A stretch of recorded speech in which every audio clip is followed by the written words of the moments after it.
Hello friends, welcome back to my channel Gyan Sankalp. तो friends, ये मेरा प्रैक्टिस सेशन चल रहा है। मैं कॉन्स्टिट्यूशन के प्रैक्टिस सेशन के थ्रू आपकी पूरी रिवीजन कराने वाली हूँ। इससे पहले मैंने इससे रिलेटेड 8 प्रैक्टिस सेट डाल रखा है। अगर आपने उसे नहीं देखा है तो आप चैनल पे प्लेलिस्ट बनी हुई है प्रैक्टिस सेशन करके, आप जाके ज़रूर देखें, जिससे आपका कॉन्स्टिट्यूशन के सारे पार्ट्स कवर हो जाएंगे और बहुत ही बेहतरीन क्वेश्चन है। तो फ्रेंड्स, और इसके अलावा आपको मेरे चैनल पर पॉलिटिकल थ्योरी की क्लासेस मिलेगी, कंपैरेटिव पॉलिटिक्स की भी क्लासेस मिलेंगी। इसके अलावा आपको 1000 क्वेश्चन सीरीज करके है, जो मैं यूजीसी नेट के प्रीवियस ईयर के क्वेश्चन 1000 क्वेश्चन लेके आई हूँ, वो भी आप देख लेना। प्लेलिस्ट बनी हुई है, आप एक बार जरूर प्लेलिस्ट चेक करना। और फ्रेंड्स, अगर आपको वीडियो अच्छी लगती है तो प्लीज़ आप लाइक ज़रूर करना। अगर आपको अच्छी लग रही है प्लीज़ मेरे चैनल को सब्सक्राइब कीजिए, अपने फ्रेंड में शेयर भी कीजिए। तो आज का हम क्लास स्टार्ट करते हैं। आप क्वेश्चन नंबर 1 से कर लेना। आप देखो, मैं क्वेश्चन बोलूंगी और आप अपने खुद से आंसर लगाना, वीडियो को रोक या नहीं तो फिर अगर अगर फिर मेरी सुनना कि क्या आंसर सही है। अगर आपके कितने आंसर सही हो रहे हैं, जितने भी हो रहे हैं कोई बात नहीं। अगर बहुत हो रहे हैं तो बहुत अच्छी बात, नहीं भी हो रहे हैं तो कोई बात नहीं, हम क्लास में सीखने के लिए आए हो। अगर सब पता ही होता है तो क्यों क्लास करते हैं ना। तो चलो स्टार्ट करते हैं। पहला क्वेश्चन है, आप क्वेश्चन नंबर 1 करके लिखना। भारत के संविधान की किस अनुसूची में विभिन्न राज्यों की अनुसूचित क्षेत्रों के प्रशासन और नियंत्रण के लिए विशेष उपबंध है? ठीक है। तीसरी अनुसूची, 7वीं अनुसूची, 5वीं अनुसूची, 9वीं अनुसूची। तो इसका आंसर हो जाएगा 5वीं अनुसूची। 5वीं अनुसूची में ऐसा दिया गया। ठीक है। अगला है, सीमा प्रबंध विभाग निम्नलिखित केंद्रीय मंत्रालय में से किस एक का विभाग है? सीमा प्रबंध विभाग जो है केंद्रीय मंत्रिमंडल किस विभाग के अंतर्गत आता है? तो गृह मंत्रालय। ऑप्शन है रक्षा मंत्रालय, गृह मंत्रालय, पोत परिवहन सड़क और राजमार्ग, पर्यावरण वन मंत्रालय। तो आंसर हो जाएगा गृह मंत्रालय के अंतर्गत आता है। Question number 3। क्वेश्चन नंबर 3 है, निम्नलिखित में से किस एक सुधार के लिए भारत सरकार द्वारा वीरप्पा मोइली की अध्यक्षता में आयोग गठित की गई थी? तो पुलिस सुधार, कर सुधार, तकनीकी शिक्षा में सुधार, प्रशासनिक सुधार। तो आंसर हो जाएगा प्रशासनिक सुधार के लिए वीरप्पा मोइली की अध्यक्षता में आयोग गठित की गई थी। क्वेश्चन नंबर 3 हो गया। 4, क्वेश्चन नंबर 4, निम्नलिखित में भारत के निम्न राष्ट्रपतियों में कौन कुछ समय के लिए गुट निरपेक्ष आंदोलन के महासचिव भी रहे? ये सर्वपल्ली राधाकृष्णन, बराह वेंकटगिरी, ज्ञानी जेल सिंह, डॉक्टर शंकर दयाल शर्मा।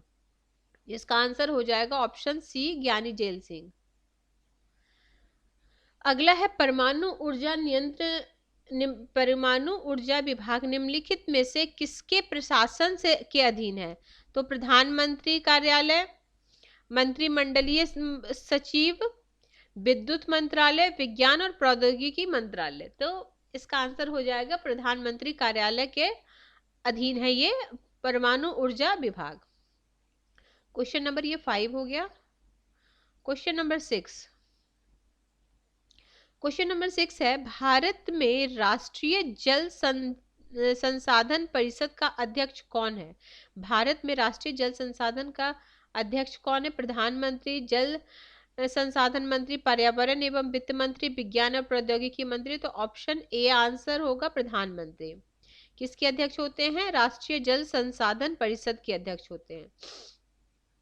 किस पंचवर्षीय योजना के दौरान आपातकाल लगाया गया, नए चुनाव हुए और जनता पार्टी चुनी गई? तो किस पंचवर्षीय योजना के?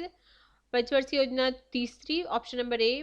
ऑप्शन नंबर बी पंचवर्षीय चौथी, ऑप्शन सी 5वीं पंचवर्षीय योजना और डी 6ठी पंचवर्षीय योजना। तो option C is the right answer. 5वीं पंचवर्षीय योजना के दौरान आपातकाल लगाई गई और उस समय जनता पार्टी की सरकार चुनी गई। अगला है, यदि पंचायत विघटन होती है तो किस अवधि के अंतर्गत निर्वाचन किया जाता है? तो अगर मान लीजिए कहीं का पंचायत विघटित हुई तो मैक्सिमम कितने दिनों के अंदर आपको चुनाव करा लेनी है? 1 माह, 3 माह, 1 वर्ष, 6 माह। तो आंसर सी हो जाएगा राइट आंसर, 6 माह। अगला है क्वेश्चन है असर ये देखो, पहला है पंजाब का राज्यपाल अपने दायित्व के साथ साथ चंडीगढ़ का प्रशासक भी होता है। दूसरा है केरल का राज्यपाल अपने दायित्व के साथ साथ लक्षद्वीप का प्रशासक भी होता है। तो इसमें दोनों सही है, एक सही है या कोई नहीं सही है। तो इसमें से ऑप्शन ए सही है, पंजाब का जो राज्यपाल होता है वो चंडीगढ़ का भी प्रशासक होता है। अगला है निम्नलिखित कथनों पर विचार कीजिए।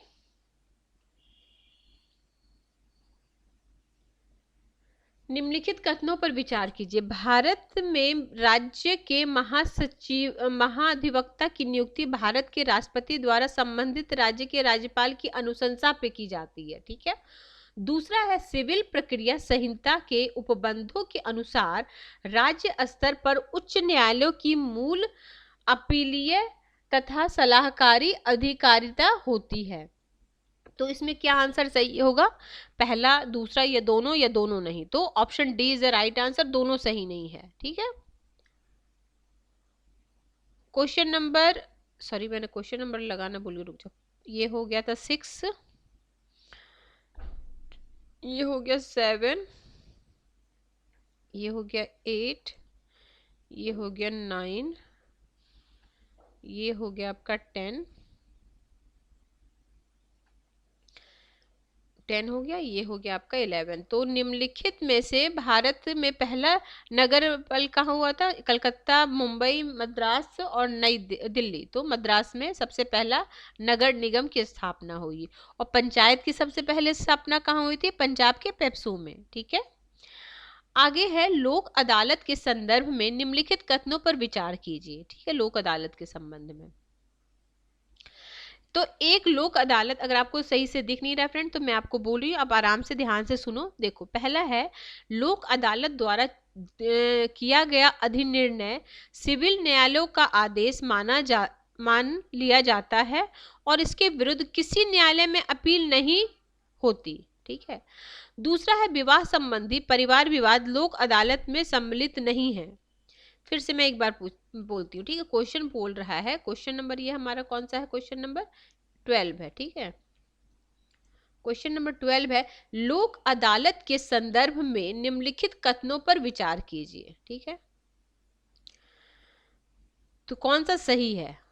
तो पहले, एक लोक अदालत द्वारा किया गया अधिनिर्णय सिविल न्यायालय का आदेश मान लिया जाता है। ठीक है, और इसके विरुद्ध किसी न्यायालय में अपील नहीं होती है। दूसरा है विवाह संबंधी परिवार विवाद लोक अदालत में सम्मिलित नहीं होते हैं। तो इसका सिर्फ एक सही है, पहला वाला ऑप्शन सही है, दूसरा सही नहीं है, क्योंकि इसमें तो आते हैं परिवार और विवाह संबंधी लोक अदालत। ठीक है, तो option A is right answer, मतलब जो कथन एक था वो सही था, दूसरा वाला सही नहीं था। अगला है क्वेश्चन नंबर, हमने 12 किया है ना, क्वेश्चन नंबर 12। तो क्वेश्चन नंबर 13 नेक्स्ट है। क्वेश्चन नंबर 13 नहीं, कितने हम लोग किया? 10, 11, 12, ये हो गया 13।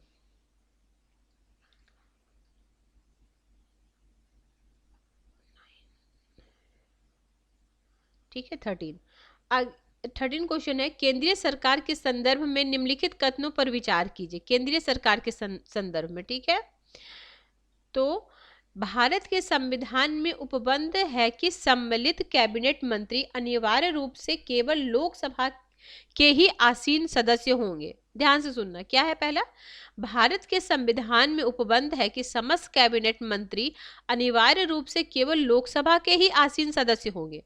दूसरा है केंद्रीय कैबिनेट सचिव संसदीय कार्य मंत्रालय के निदेशाधीन कार्य करता है। देखो, पहला भी गलत है, दूसरा भी गलत है, क्योंकि कैबिनेट मंत्री जरूरी नहीं, यहाँ तक कि हम प्रधानमंत्री जो है वो भी आपका राज्यसभा से भी हो सकता है, लोकसभा से भी हो सकता है, कहीं का भी हो सकता है। ठीक है, तो ये तो गलत हो गया, दोनों बोथ आर रॉन्ग स्टेटमेंट। अगला क्वेश्चन नंबर 14 है। क्वेश्चन नंबर 14, क्वेश्चन नंबर 14 है, निम्नलिखित संविधान संशोधन में कौन सा एक बताता है कि मंत्रिमंडल में कुल मंत्रियों की संख्या प्रधानमंत्री सम्मिलित करते हुए लोकसभा सदस्यों कुल संख्या क्या 15% होगा। तो किस संवैधानिक संशोधन में ऐसा किया गया था?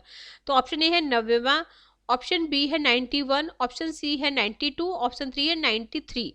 तो ऑप्शन बी आंसर सही होगा, ऑप्शन नंबर 91, मतलब संवैधानिक संशोधन 91 में ये प्रावधान किया गया कि प्रधानमंत्री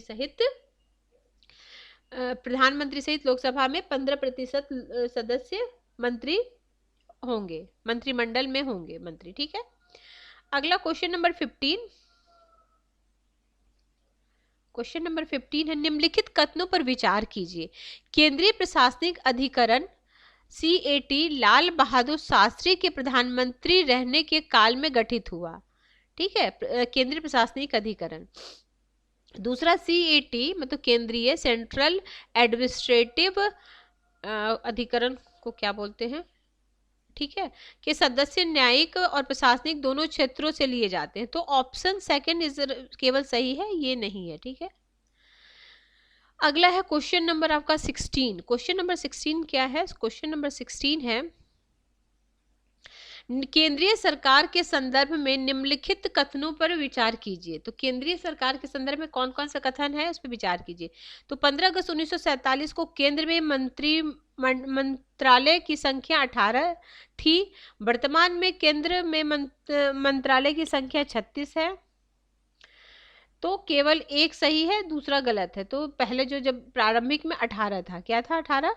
15 अगस्त 1947 को जब केंद्र में मंत्रालयों की संख्या 18 थी। Option A is right answer, option B is गलत। मतलब ऑप्शन जो 2 दिया गया उसमें से दूसरा गलत है, पहले एक सही है।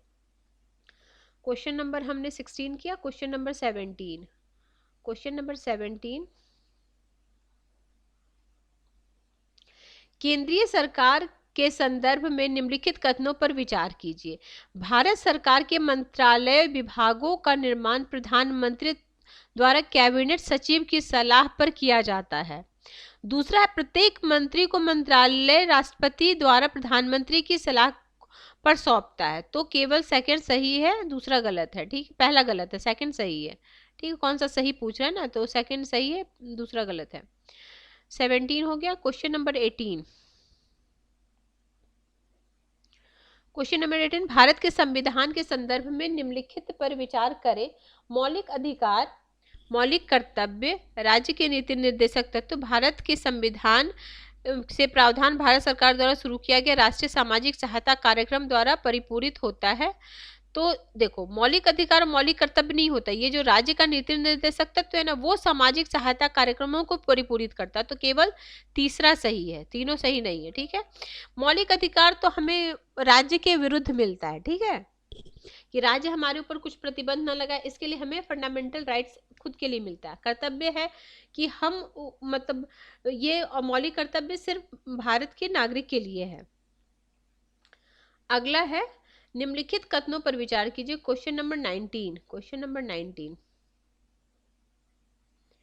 निम्नलिखित देखो, भारत का सर्वोच्च न्यायालय कानून तथा तथ्यों के मामले में भारत के राष्ट्रपति को सलाह देता है। ठीक है, पहला है, स्वयं अपने पहल पर सार्वजनिक हित से जुड़े किसी मामले में यदि वह ऐसा सलाह मांगे, सिर्फ उन्हीं मामलों में जो नागरिक और मौलिक अधिकार से जुड़े हैं। तो देखो, भारत में जो सर्वोच्च न्यायालय है ना, कानून पे तथ्यों पर राष्ट्रपति को कब सलाह देगा? जब वो मांगेगा, सलाह मांगेगा। तो ऑप्शन सेकंड सिर्फ सही है। ठीक है, जब राष्ट्रपति मांगेगा तो वो सलाह देगा।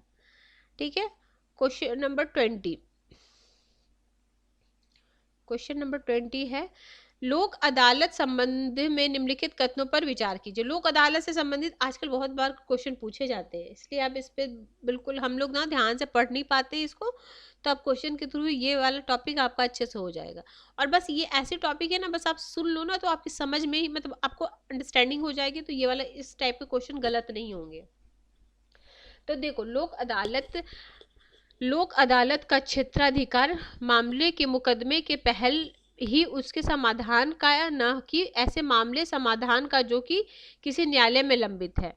बी है, लोक अदालत का केवल सिविल मामलों में दखल आपराधिक मामलों में नहीं है। प्रत्येक लोक अदालत सेवारत एवं सेवानिवृत्त न्यायिक अधिकारियों को ही हो सकते हैं, दूसरे व्यक्ति नहीं। उपरोक्त में से कोई भी कथन सही नहीं है। तो इसमें से जो लोक अदालत से संबंधित कोई भी कथन सही नहीं है, तो option D is the right answer. अगला क्वेश्चन है क्वेश्चन नंबर 21। आज मैं 25 तक क्वेश्चन करा देती हूँ। भारत सरकार अधिनियम 1935 में निम्नलिखित निर्देशों के दस्तावेज इंस्ट्रूमेंट ऑफ इंस्ट्रक्शंस भारत के संविधान में 1950 में किस रूप में सम्मिलित हैं? तो राज्य के निर्देशक तत्व के रूप में सम्मिलित हैं। ठीक है। अगला है 22 है, भारत निम्नलिखित में कौन वित्त आयोग के प्रत्येक अनुशंसा को संसद के सदन में रखने के लिए बाध्य कर सकता है?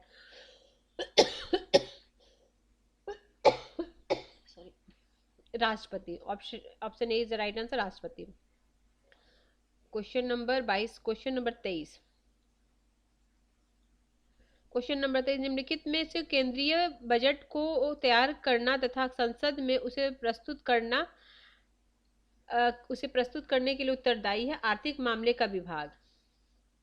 ऑप्शन बी, आर्थिक मामले का विभाग। ठीक है। 23 हो गया, 24 हो गया, 2000 राष्ट्रीय पुनर्वास या पुनर्स्थापना नीति 2007 के संदर्भ निम्नलिखित कथनों पर विचार कीजिए। यह नीति उन्हीं व्यक्तियों पर लागू होती है जो परियोजनाओं की भूमि अधिग्रहण से प्रभावित होते हैं, किसी अंतःकरण से हुए अनैतिक विस्थापन पर नहीं। इस नीति का सूत्रण सामाजिक न्याय एवं अधिकारिता मंत्रालय ने किया है। तो दोनों नहीं होगा, दोनों गलत है। ठीक है। 20 क्वेश्चन है, सॉरी 25। भारत में जिला स्तर पर उपभोक्ता विवाद निवारण, इसको छोड़ो, इधर ये वाला, ये क्वेश्चन करते हैं। निम्नलिखित में कौन अधिकारी करों तथा शुल्कों के निर्धारण के संबंध में राज्यपाल के अनुशंसा कर सकता है जो उस राज्य विशेष में पंचायत द्वारा विनियोग किया जाता है? तो राज्य का वित्त आयोग। ठीक है फ्रेंड्स, आज हमने 25 क्वेश्चन तक कर लिया है। नेक्स्ट क्लास में और भी क्वेश्चन मैं कराऊंगी, ऐसे ही इंपॉर्टेंट क्वेश्चन मैं लेके आऊंगी जो आपके एग्जाम में काफ़ी आपको हेल्प, आपने देखा होगा ऐसे इसमें से बहुत सारे क्वेश्चन आपको ऑलरेडी किसी पेपर में मिला होगा। ये बहुत ही बेहतरीन क्वेश्चन है। अगर आपको किसी वजह से मेरा क्लास हेल्पफुल लग रहा है, अगर आपकी प्रिपरेशन में हेल्प कर रहा है, तो प्लीज़ आप मेरे चैनल को सब्सक्राइब कीजिए, मेरे वीडियो को लाइक कीजिए और अपने फ्रेंड में शेयर कीजिए। Till then bye bye, see you in next video.